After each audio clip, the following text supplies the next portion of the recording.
neza amahoro y'Imana abane namwe mwese.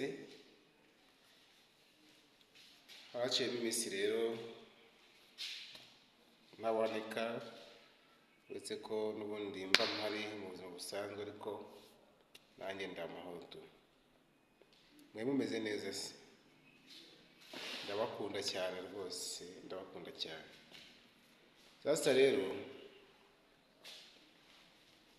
mbafitiye byinshi byo kuvuga, byo kubabwira, byo kubaganiriza ku buzima bwiza bwa muntu, ndetse no ku buzima gakondo, ndetse n'ibyateza buri muntu wese imbere muri rusange. Ni byinshi rero umuntu aba yifuza gukora ariko ntabone uko abikora, kubera ko aba afite impamvu nyinshi zituma ko atakora ibyo bintu. Bityo rero muri ino minsi ndashaka kubaha produit zanjye, yaba ari nko gusetsa.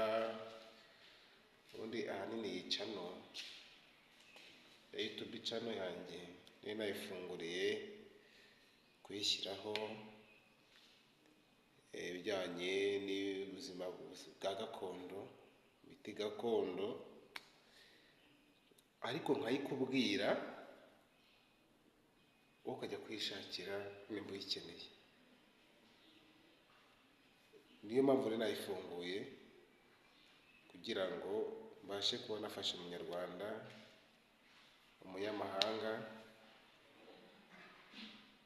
nimba hari indwara runaka afite kandi ahatuye hari imiti imwe n'imwe, hari ibiti by'ikimeza tuzi twese, hari kwa muganga ushaka kumbwira ati, ukanyura mu gikari ukambwira ati ndumva mfite umutwe, ndumva ndi gucibwamo, ndumva meze gutya na gutya, sindya singira gute, byose tukabiganira nkahita nkurangira umuti byoroshye.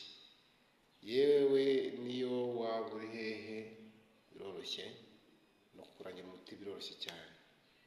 Bityo rero mumfashe iyi channel izamuke, kugira ngo nshyireho icyo kintu cyafasha buri muntu wese kandi mu mahoro. Harimo babivuga ko ngo babuze imbyaro, imiti irahari kandi uturanye nayo. Hari abajya kubyara bikanga kubera kutaganiriza amakuru cyangwa mu muryango ntabahigeze, bakagufasha kugira ngo iki gikorwa kigende neza. Imiti irahari rero yagufasha, biraba byo kutanyara byose ntabwo ari ikinyoma, bibaho. Hari igihe umubiri ugorana, hari igihe umubiri, tuvuge nko gukora siporo, iyo udakora siporo wumva ukuntu umuntu aba ameze. Bityo rero ufashe dufatanye cyane izamuke.